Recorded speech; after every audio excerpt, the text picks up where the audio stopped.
Hey everyone, I'm Benj from OAR. This is What Could Be Bad. I am doing this episode a little different. I am really excited about it because to me it's an acceptance of some things that didn't go right. And it's a embracing of imperfections. And you'll see and hear how it's a little different when the episode comes out in a minute. But I just want to give you a little bit of a thank you for checking out any of these episodes this season. I also want to say thank you to my wife, my kid, my band, my management, friends, family, the listeners, the guests, the people who connected me to the guests. Like so many people were involved in bringing this season to life. And I'm so grateful for the experience of it. It connected me with the world in a way that I, just really appreciate. It was different and special to me. And this episode you're going to see, I'll kind of give you the backstory of how I got there. Is the season of What Could Be Bad was getting rolling, and I was talking to a buddy of mine, Dave Dressman, who's the event director at the GoPro Mountain Games. And Dave was like, "Hey, we have this stage. It's called the CoLab, and basically we bring people together to be creative, whether it's music or music and art or juggling and art, dogs or jumping around. Like there's so many cool things that are going on. I know that was probably a lot for you to imagine, but I loved the whole thing of it. And well, I was invited by Dave, but the stage is run by Abby Wren and Wade Holland. They're a husband and wife dynamic duo, and they run a company called Wrenegade Media. And they put together such a amazing thing that I was just really honored to be a part of it. To bring music and my wellness focus, my mental health focus to the stage with a guy I'm really honored to know. His name's Pat Milbury. He's like a new soul brother, and I'm just really touched that I was a part of this because it gave me a lot of unique insight into where this can go, the mental health focus, the positivity of this podcast and show or whatever it is, where it could possibly take me. So it gave me a lot of inspiration and excitement. And I'm really thankful for it, if you can't tell.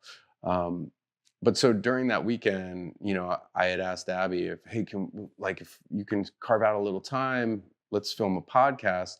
And she was so busy that I didn't think it was going to work out, but she made time for it. It was early one morning, and I asked Dave, is there somewhere we could do this? And he graciously connected me with a beautiful location on top of a building in the Alpine Gardens, right adjacent to the Ford Amphitheater, where I got to see some shows, and I'll get to perform a show later this summer with OAR. And I saw Dispatch Save Your Ride. It was so good. So anyway, we filmed this episode. It was an amazing conversation. I felt so great about it.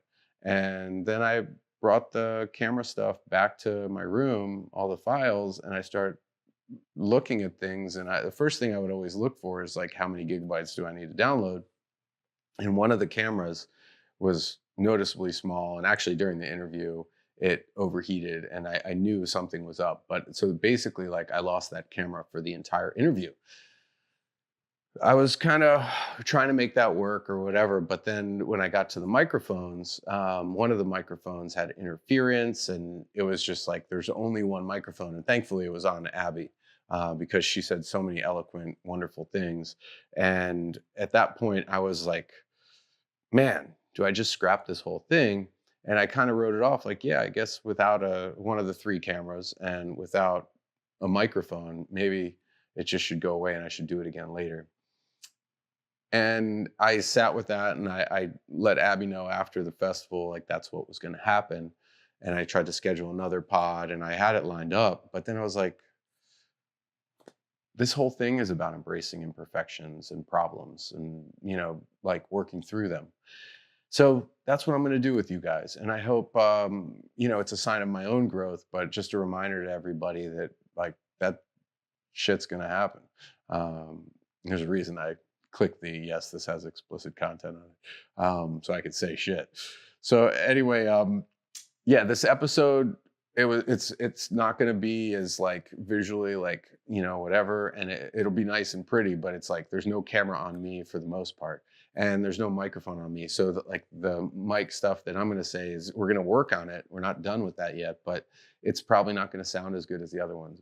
But the connection with Abby is so heartfelt that I don't want to care about that other stuff as much as I want to share the way we connected. So, you know, the experience at the CoLab stage of just kind of like going with it, I think also inspired me to do this. So I'm really like taking in what I'm experiencing and learning from it and moving forward the best I can. And with that, you know, this being the last episode of the season, I want to share that I'm very motivated and excited to do another one. There's a lot of hurdles to jump over with that, but I'm going to do it. I'm going to figure it out. And so, you know, this is a keep watching and pay attention in the off season. I have some stuff I'll be doing when I'm traveling around, the what could be bad record pulls. I want to do some Instagram lives with viewers and have some conversations with people while I'm traveling, and really just, you know, continue to embrace this community that's begun to form. Here is my conversation with Abby Wren. Hey everyone, I'm Benj. This is What Could Be Bad. I am very pleased to be in Vail, Colorado at the GoPro Mountain Games. Honored to be a part of the CoLab stage. It is a wonderful space for creators to join together and make beautiful things. And I'm here because of that, but that is only that because of Abby Wren. Yeah, hi. Hi. I'm so happy that you took some time out of your extremely busy schedule to connect with me. I feel extremely honored and privileged, truly, to be a part of what you've brought to life. You're so sweet. I feel honored to be here. So thank you so much for having me. I'm so excited to be on this podcast because everything you're chatting about and bringing to life through this podcast means a lot to me as well. So it's my pleasure to be here. That's beautiful to hear. You know, because of my own issues, it's become very important to me to address mental health and wellness. Yeah.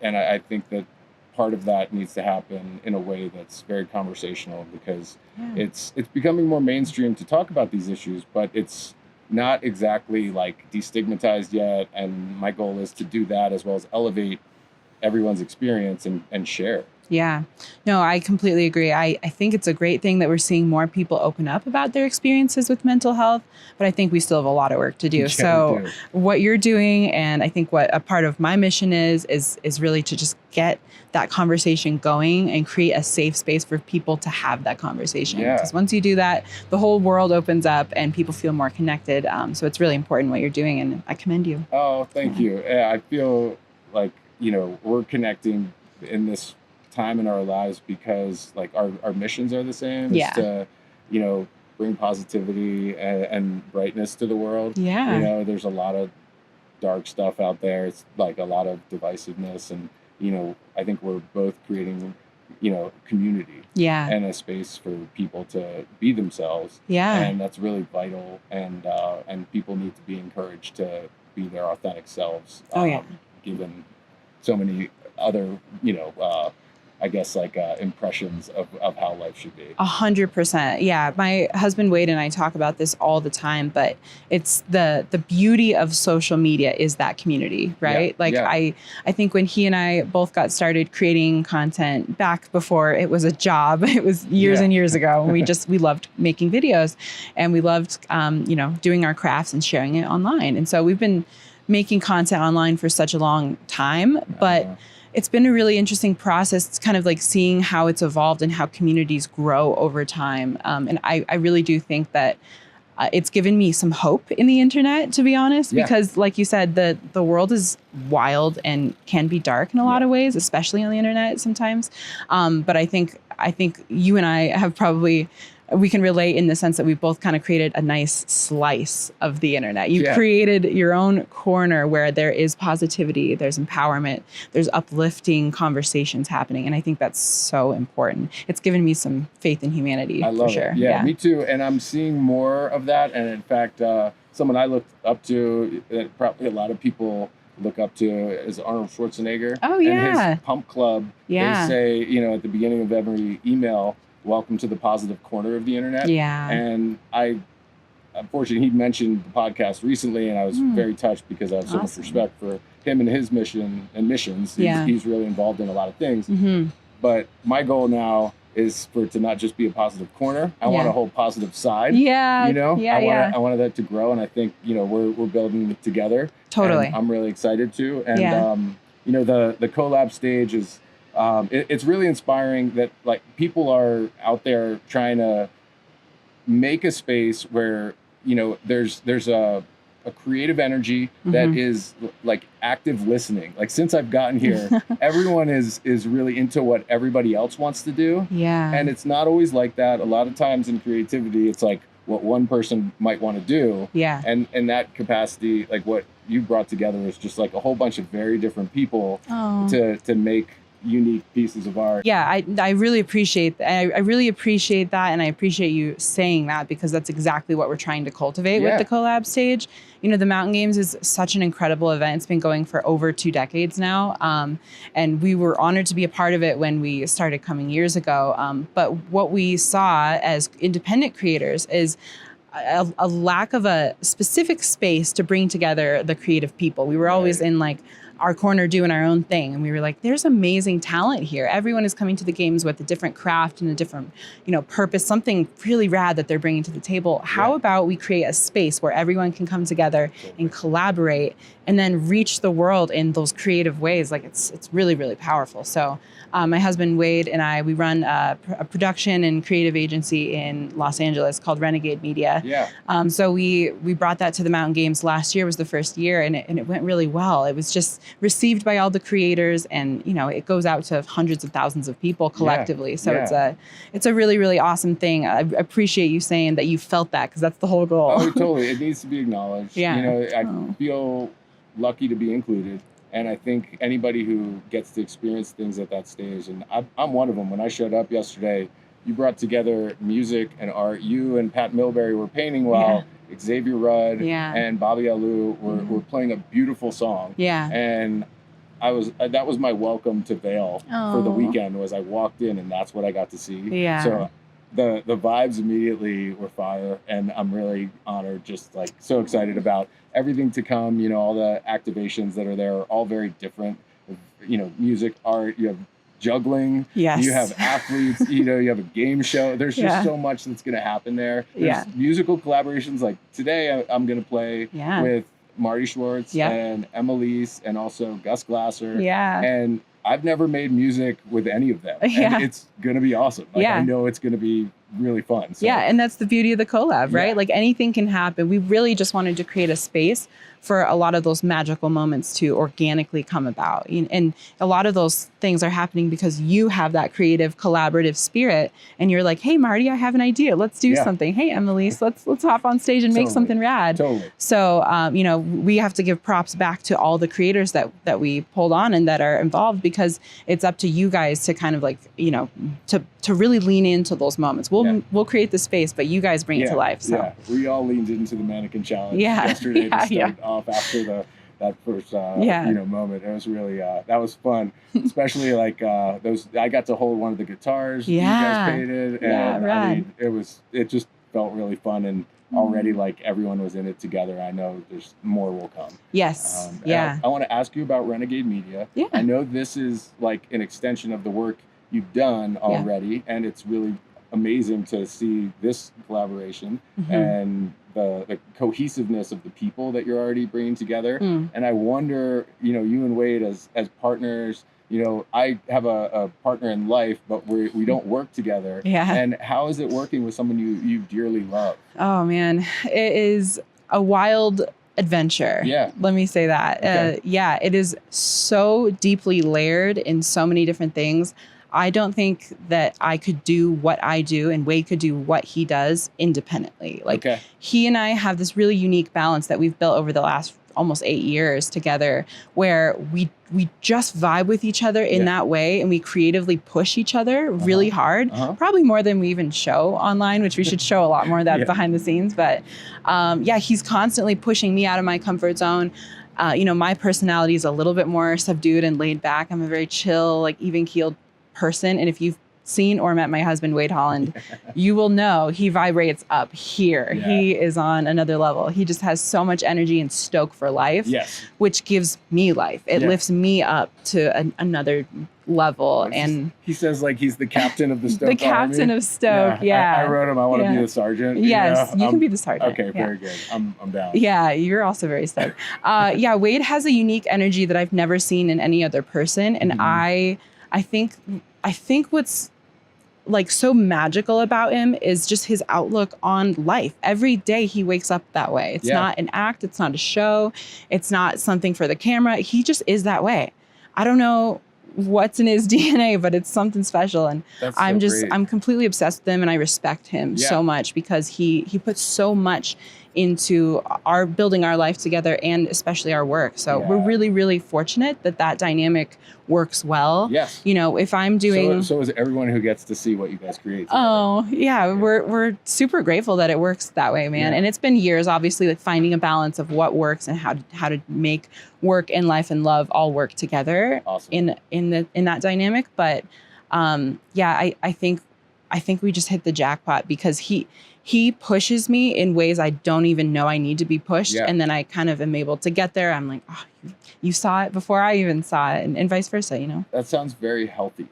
Yeah. Like that you guys have such a vibe together and can build off each other's energy and grow together, as well as grow your media company and how you're able to impact people to be able to support one another through that journey and have such a deep understanding of how each other resonates and creates and vibes and relates to people. It's really beautiful. Thank you. Yeah, thanks. I appreciate you saying that. It's like I said, it's taken years to kind of find that balance and figure out the flow, right? Because it changes all the time. I'm sitting here doing a podcast.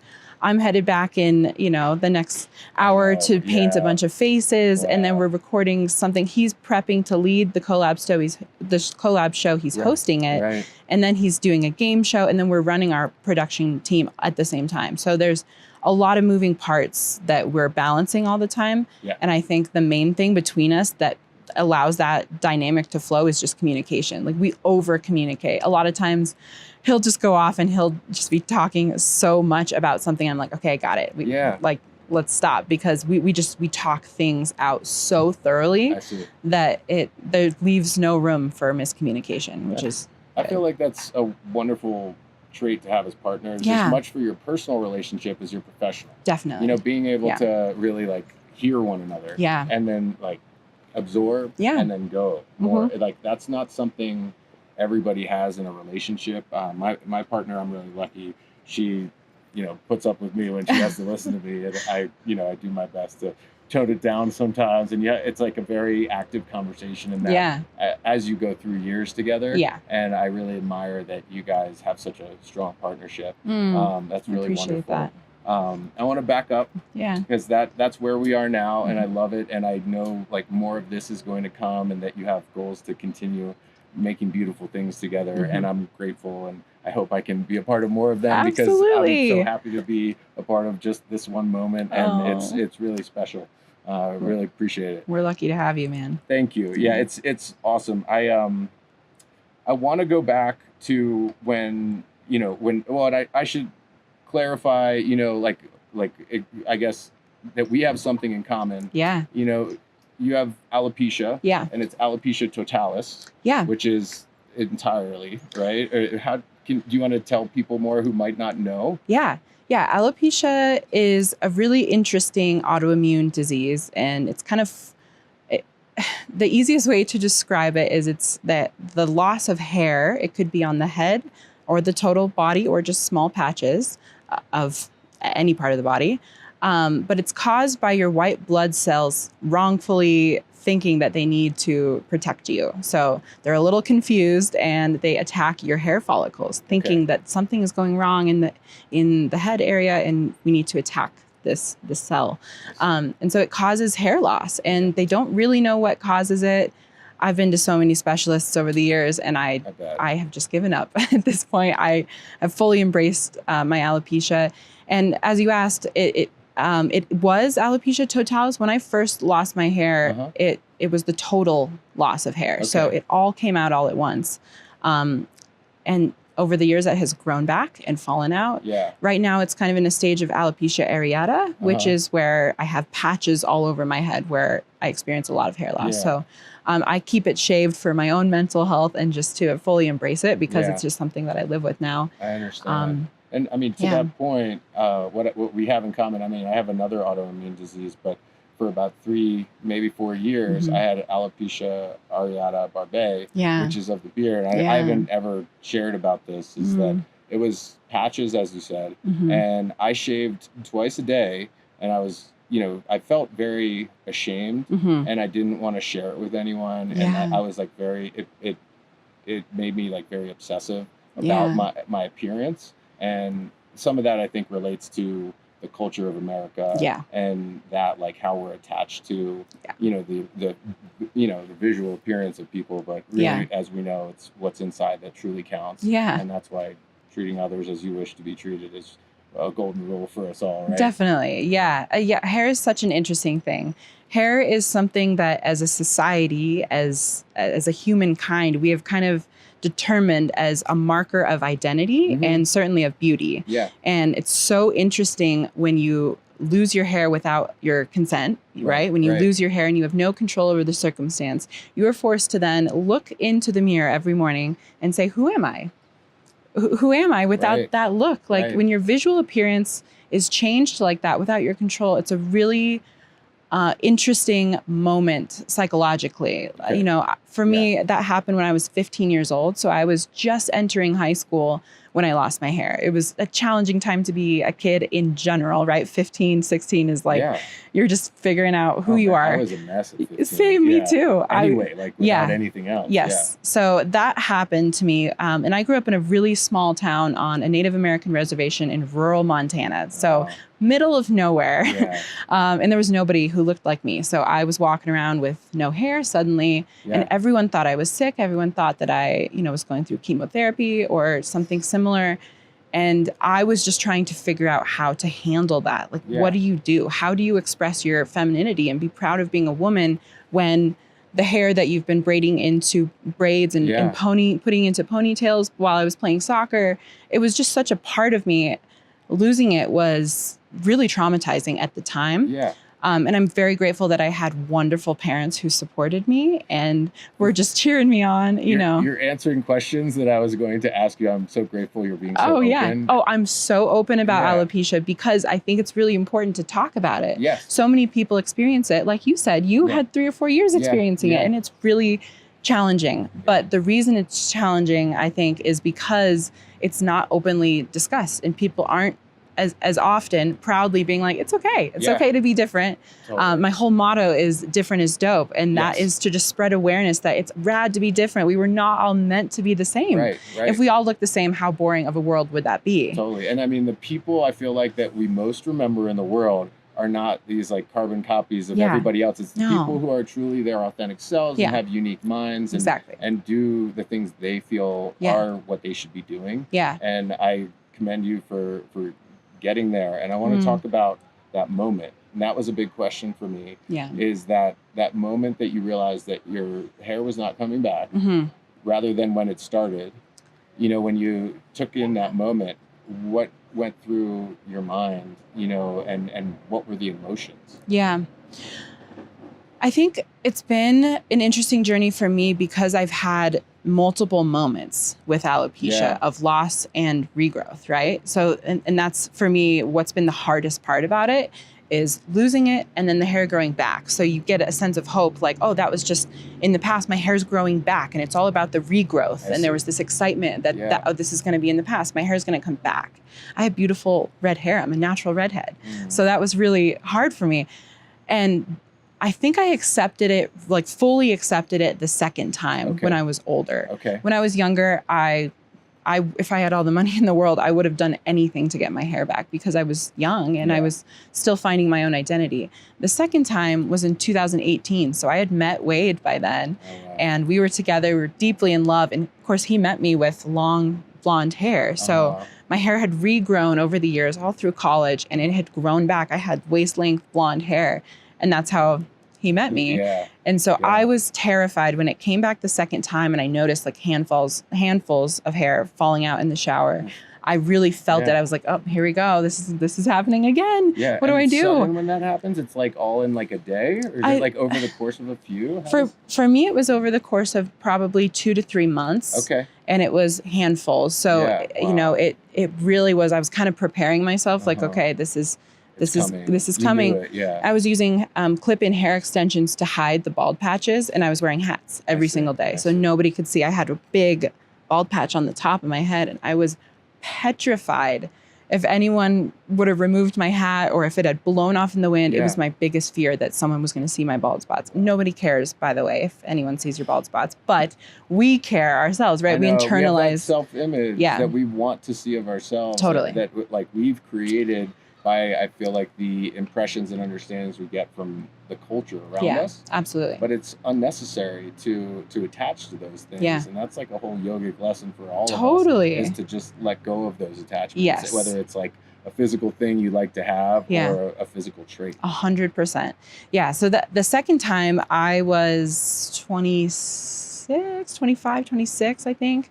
So I was a little bit older. I knew myself better. And I was very fortunate to have Wade in my life. Yeah. Because he was the one, I eventually ran out of space to clip in my hair extensions. There was nothing to clip it to. Yeah. And so we came to this conclusion, like, I don't really have any other choice. I can get a wig or we can shave it off, and I'm going to embrace it. And that's what I did the first time. I decided that's what I'm going to do again. So that was a different level of acceptance because I had a partner in my corner cheering me on, being like, you don't need that hair. Let's shave it off and just take back this power.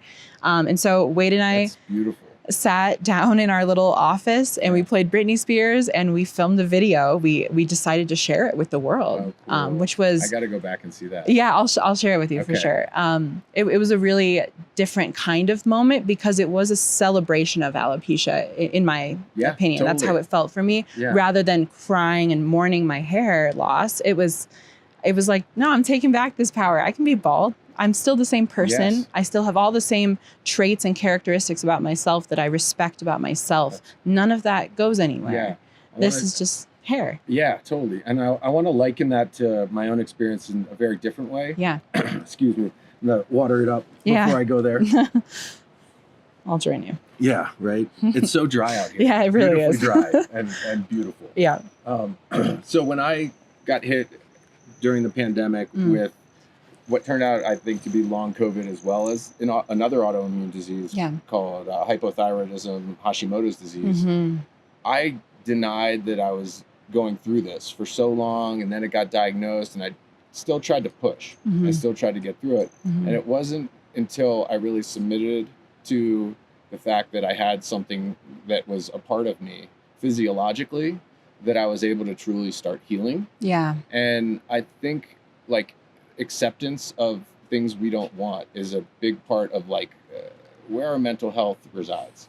And whether you're, let's call it equanimity, you're in the good side or the bad side, and if you're not able to accept, you're dropping down. Yeah. Right. And if you can realize it, accept it, submit to whatever that reality is, that, whether you want it or not, I feel like that's when we really are a healthier version of ourselves. Yeah, and I agree. I can relate to where you were at with that. And I don't think I ever really did that when I had alopecia in my beard. I just kept hiding it and I pushed it down. I should probably talk to my therapist about that because it was like years of, and actually now, that's one of the reasons why I'm really my wife loves my beard, which is a big reason, but I feel happy to have that. Yeah. And I'm not trying to throw that at you in a negative way, but it's one of the things that I'm sure when your hair grew back, you were celebrating it as well. Oh my gosh. Yes. Yeah.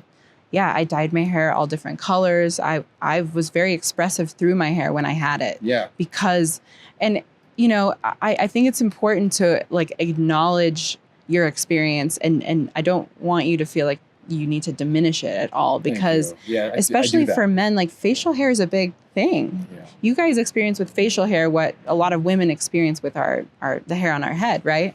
So I yeah, that I'm sure that was really, really challenging. And especially being a public person, a front facing person where, that's a lot to go through, and very easy for us to internalize that and just worry and stress about what everyone else is going to think. I know that feeling so well. Thank you for acknowledging and hearing and supporting me in my stuff, because it's one of those things that is deep in me, but like I feel lucky to be where I am, and I also like some of that is as much my physical health in the past few years and like embracing everything about me that has gone through these stages. And I think that's a hard thing. Like it's taken me so many years to get to a good place, and a lot of that was because of the support of family and friends and starting to be open and sharing. Like the whole podcast grew out of putting some things on social media where I was just like, hey, this is what I'm dealing with. This is what I'm going through. Yeah. And then the outpouring of support and love was really amazing. And I was like, I think I want more of that. And then I started cooking on what this is. So this grew out of that. Yeah. But I'm wondering about like, your different times when alopecia showed up. Was there a difference in the support you had from your friends and family versus like peers and people? Like, did that affect you in different ways? That's a great question. I think the biggest thing I can speak to is having a partner in my life at that time, because when I was younger, I didn't have someone so intimately involved. You have your parents who, of course, they just want to take it away. They want to take the pain away, right? You want to fix it. Yeah. That's their only goal. And so my mom was taking me to holistic doctors, naturopathic doctors, every dermatologist under the sun. Yeah. I had chunks of my scalp removed to try and test and see what this was, because it was before alopecia was public like this. Yeah. It wasn't talked about so openly. A lot of that's thanks to the efforts you're doing in the community you've created around it. Thank you. Yeah, I think a lot of people have become so much more open and vulnerable in sharing, because when you see someone else tell their story, you're more comfortable and empowered to also do that, right? Yeah, I think so. So it's really important. I think it's so important. That's the reason I choose not to wear wigs. I would love a good wig. Yeah. I think that would be so fun. Different colors, like there's an art in wigs, right? But I choose not to, because I think it's important to be that person for someone else, because you never know who's watching. And I see that time and time again when I work with young girls who have alopecia and they're experiencing hair loss. They are seeing sometimes another bald woman like presenting bald proudly for the first time. Right. That's really important, because when I was losing my hair, I had nothing like that. There was nobody in the world that I knew of that had alopecia. And so it was back before social media, right? Yeah. So here I am in this small town, and I thought it was just me. I thought there's something wrong with me. And we do that to ourselves. We internalize that, and you hold on to it. So when you're asking about, how did the people around me impact that experience?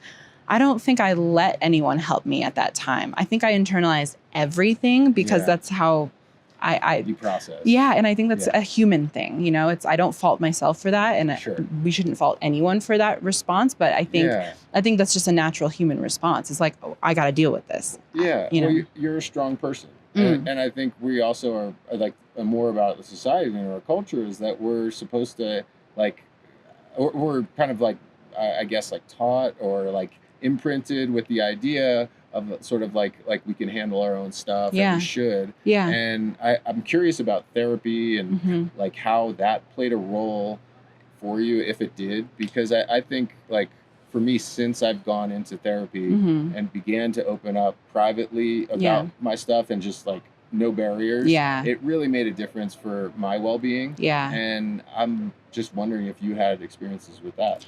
Yeah, I think that's really awesome that you're sharing that too. I think that's super, super important to be able to talk about therapy as this like healing modality, this addition to life, rather than something to be ashamed or quiet about. I think it's so rad when you're working on yourself and you're healing different layers. Like everyone has had a complicated, challenging life. That's what life is, So I love that you're talking so openly about therapy, because I'm a huge advocate for that openness, and I full-heartedly agree. Yeah. And I think it should be talked about more openly. For me personally, I think I've always been a really just strong-willed person internally, even though my demeanor is a bit more subdued and I'm chill, I'm kind of quiet. Internally for myself, I've always known who I am as a person. And I have to credit my parents for just raising me in the middle of Montana and taking me backpacking, putting me into girls' camps where I had to lead a canoe race and then do a 14-mile backpacking trip when I was 10 or something like that. So I've always been connected to the outdoors and I've been empowered by the outdoors. And so I think nature has been a big part of my therapy. And it's, I sat down and I had sessions with talk therapists, with conventional, psychotherapists. And I always felt that I was kind of talking in circles. I think for me personally, the most therapy I've ever received is through artistry. Cool. I just feel like for me personally, and I've always been an artist in different ways. But I think that it's always been through art that I've found the most comfort. We were interrupted by a helicopter, and I'm really interested if we can go back. We took a break, everybody, because there was a helicopter. Yeah, it's fine. This is a moving target with the podcast. Yeah. So you were talking about how your therapy is not necessarily with a psychotherapist. You felt like that was going in circles, but your therapy is. Yeah. For me, therapy has always been creativity and art. It's just always been, I think, more relaxing, more free-flowing, and I'm able to get my thoughts and feelings out onto either a canvas. And over the years, my canvas has evolved into my head because I have all this space. I love that. So, and I spend a lot of time looking in the mirror. And that has just been a really interesting experience over the past, honestly, decade of hair loss and then hair regrowth. So it's just always been art and creativity that has been my therapy over the years. And it's different for everyone, right? I've had wonderful experiences with therapists also that I'm like, man, you're forcing me to look at a different side of myself. And this is great. I'm going deep. Totally. I really enjoy that. And I find a lot of value in it also. But I'm an artist. And so for me, like getting that work out into the world and then being able to share it with other people has given me a lot of purpose in life. It's been like, okay, I've come to a point over the last 18 years of having alopecia where I can now create a space for other people, and I am confident in my own self. It's my responsibility to be there for someone else. I love that.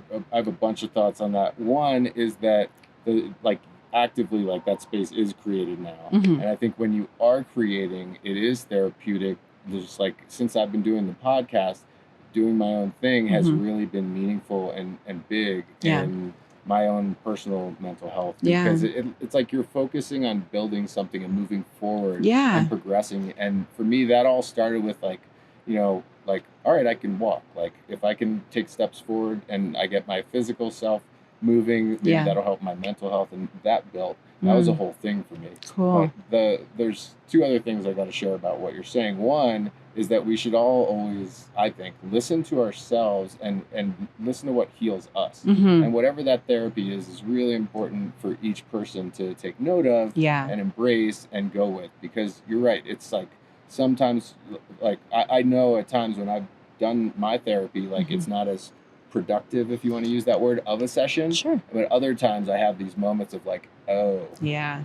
So that to me is just like, me listening to me. And the other side of this, just to relate to what you're saying personally, is music for me has always been healing for me, but I see it in the audience when we perform as a band. And whenever I talk to people, that the music is healing. And I know, like, when people see your art, it's so bright and full of life and vibrant. Like, you can't help but be positively affected, in my opinion, by your art. And also that you are a living embodiment of your art by painting yourself is so cool. And so inspiring. I really appreciate that. I'm really, like, since I've learned about you, like when Dave Dressman told me about this and invited me, I learned about you and Wade, and I was just like, these people are so awesome. I can't do anything but want to, like, jump all the way in. And I'm really just, like, touched that we not only are able to have the connection through the CoLab here in Vail in this moment, in these days, but connecting here on this bench and talking about all these things.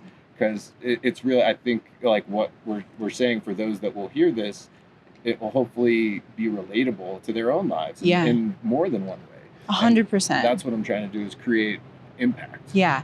Well, and I think the older I've gotten, as the years have gone on, the more I understand that purpose, you know, and it changes and evolves over time. If you're an artist, if you have your craft, whether it's music or, you know, face painting, whatever it looks like, I think it's a really, really cool thing to have that evolve over the years into something that can give back to people. Because at the end of the day, look, we're all going to be gone in 100 years. If we're lucky. If we're lucky. Yeah. So what are you going to do with that time? What are you going to do with the time that is so valuable and so fleeting?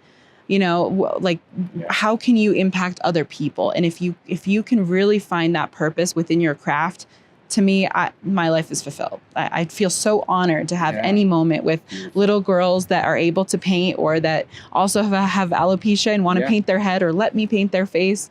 That is my greatest honor, like on this earth. I'm getting emotional talking about it, because I really genuinely care so much about those moments, because they're more impactful than I think I even realize at times. It's not until afterwards, when a mom reaches out to me or a friend at school says, "Hey, that was really impactful for, you know, my daughter or my sister," and you know, they're walking a little more confidently now. Totally. I think that's wonderful and relatable too, when we connect with people through our music. So I totally hear you that, you know, for me, music is the same, and I really am like fortunate whenever those interactions happen. And I also love too being a spectator. And last night, you know, here at the Mountain Games, Xavier Rudd performed at the Ford Amphitheater. Amazing venue. The staff is incredible. The environment actually reminded me of the first place I saw a concert in Meriwether Post Pavilion. There's a certain angle down the stage that I don't see at every amphitheater. And I've been to a few. You know, and this was so reminiscent of like the first show. I just had all these vibes, and Xavier was wonderful, but it reminded me about just like the music. Okay, like I was thinking about this. It's like, you know, the saying, if a tree falls in the woods and there's no one there to hear it, doesn't make a sound. Right. And I think music is kind of like that. Like there's so much out there that we might not hear. You know, I posted some stuff about Xavier, and I had friends that were like, I've never even heard his music, and it's beautiful. And I was like, well, great. Now you have like a whole catalog of this guy who's like an incredible human being that you can enjoy. And it gave me that spirit, you know, again, these games are like just incredible. Like the things they're bringing together. What did they say? Totally. Music or mountains, athletes, and art. Yep, you nailed it. Okay. All that in one event. Yeah, it's really incredible. There's so much going on. It's very true. Yeah, there's so many activations. Yeah. So okay, here we go. What could be bad? Record pull. Okay. This is new, and I'm actually, people will see this after I launch it here at the games. It'll be the first time I publicly try to involve people in this. Awesome. So I'm honored. So what we're gonna do, what I'm gonna do, is ask people if there's music that's been truly inspiring in their lives and helpful and good for their mental health. And I'm curious if anything comes to mind, a song, an album, an artist. You know, because what I want to do is create a playlist that people can go to and listen to, and I'm actually going to provide the Mountain Games with that playlist of all the songs that people from here mention. I'll go walk around and talk to people, you know, and all that kind of stuff. So that's so great. I love it. Yeah, thank you. I'd love it if you contribute to that playlist. Oh man, no pressure. It's on the spot, I know. So no, I love it. Okay. Music is a huge part of my life and a huge part of my creative journey too. Cool. It very much so impacts my creative flow and everything. And also, when I was growing up, my dad, and still is, but he was always a blues musician. So I grew up listening to Aretha Franklin, B.B. King, Stevie Ray Vaughan. Love it. Like that vibe in the household at all times. Yeah. And if I had to say one song and like off the top of my head that just is really, really special to me, it is Jessica from the Allman Brothers. That is a really, really special one. The Allman Brothers, my dad played that song, I think, when I was born, and he actually named me Jessica for like a week and then changed my name to Abby after the fact, because he was like, no, you're more of an Abby. But that song, Jessica, is just such a great jam. It's such a really great song. So that one is really, really special to me.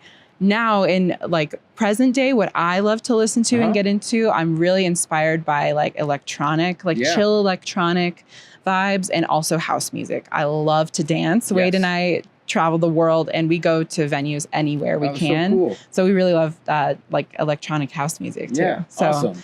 Yeah, is there like a particular artist or song of that you love? Or is it just generally the environment, the people, the welcoming? Honestly, so many of our favorite sessions, like jam sessions that we've had and dance sessions, have been different artists like sampling different things and creating something completely original on the fly, which is what I love about electronic house music. It's such a blend of different vibes. I also love tropical house. So I also really love Polo and Pan, who are a really rad duo that we kind of followed around in California for a while. I love it. Polo and Pan are some of my favorite. Okay. Awesome. Thank you. That's beautiful. Jessica's on the playlist. Yeah, cool. And I'm going to look up those artists so I can enjoy their music more. Totally. Polo and Pan. Yeah. And if you think of any later, I'm going to be here with you all. I mean, I have more. I'll keep going. Yeah, we'll get to more. In fact, I'm going to do the record pull at the CoLab stage is where I'm going to announce it and do it on socials too. I'll probably do an Instagram live while I'm doing it or something like that. I love that. To share about how awesome the stage is in the moment. And that's going to be such a cool way to get a wider perspective of music that's enjoyed from everyone at the game. That's so cool. Totally. I love that. I was thinking. I've been trying to figure out how to involve music into what could be bad. Yeah. And there's a wonderful book by a woman, Susan, oh gosh, if I forget this, Susan Rogers. It might be Suzanne Rogers. Okay. I'm so sorry I'm messing that up, but it's called This Is What It Sounds Like. And she was Prince's engineer and producer and recorded a whole bunch of people. And then when she was 44, my age, it also was inspiring after I read that while I was already starting the podcast, she began her studies to become a neuroscientist. Wow. So her perspective in the book is a mix of like the rational of the neuroscience as well as what it takes to work with artists and how you make music as a recording. Yeah. And it's a really wonderful book. And throughout the book, she has record pulls that you listen to while you read it to get you to understand her points. Wow. So it's a very experiential, participatory reading experience. And I encourage it to everyone out there. And I really hope she hears it and that I can have her on the podcast next season because I really want to talk to her. You've got to get her on. What a cool creative process it's really cool. To connect this like the music and the impact of that music to the reading. That's really rad. I think it's beautiful. Very and so cool. I'm trying to get an extension of that and incorporate it into this thing. Love it. I love that addition for sure. The record pull is going to be really cool. And I always find it fascinating to hear what kind of music people are into. And a lot of times it's like not maybe what you'd expect, or people have a taste that, just by looking at them, you would never know they're into death metal or just acoustic guitar. Like you never know. Where someone is like, "Oh yeah, Pantera." Yeah. Like, you? Wow. Yeah, awesome. Yeah. Like, oh yeah, I love the mosh pits. Yeah. Like, okay. Oh, that's awesome. Yeah, it's really cool. Rad. People will surprise you. Like, totally. That's the thing. If you take the time to get to know someone, and will listen, like you learn. And you could appreciate somebody for things that you never would have expected. Yeah. It's like, never judge a book by its cover. And really just, I think all of this is like listening and learning. 100%. That is the goal. 100%. Couldn't agree with you more. Awesome. Yeah. Well, thank you for agreeing with me more and everything today and this weekend. I'm so excited for all that's to come. I'm so grateful that we could connect here. Me too. On what could be bad. Me too. I think you've answered my questions and more. In fact, you anticipated a lot of them and answered things before I even asked them. So I love the flow that we got to have. Same. Me too. I'm so grateful to just be a part of this. I think this entire message is so important to get out into the world and shift that perspective. Like a lot of things could be bad, but let's flip that on its head and let's talk about it. Let's open up a conversation and give people a space to step into and be bold about what they're experiencing, because that just creates a really impactful community. So you're on to something really special, and I'm just honored to be a part of it. Thank you. Just getting started here, and I love that you're a part of it. Thank you. I love it. All right. Thanks so much for having me. You're welcome. Everybody, thank you so much for listening. We'll see you actually next season. Thank you for any of the time you've spent listening, watching, learning. I'm so grateful to be here doing this, and I look forward to putting together more podcasts with amazing people. And take care, be good to yourselves, and be good to others. guys, thank you for embracing that video the way I embraced that video, and watching it, listening to it if you didn't watch it. It's a moment in time for me where I had such a great experience with Abby, but the product was a little different than I wanted to accomplish for this season. But again, I tried to do that on my own and something went wrong. A couple somethings went wrong, but still we caught lightning in a bottle. It was a wonderful conversation that means a lot to me. And I hope it means a lot to you. And, it's been 10 episodes of What Could Be Bad. I feel like I've really, put something together that shows, what we can learn from each other if we just listen a little bit. And I hope you guys have enjoyed this thing, and we'll come back for another season when it comes around. I've ended a lot of these with what I'm going to end this one with, as I enjoy doing a podcast in my socks on my couch. And be good to yourselves and be good to others.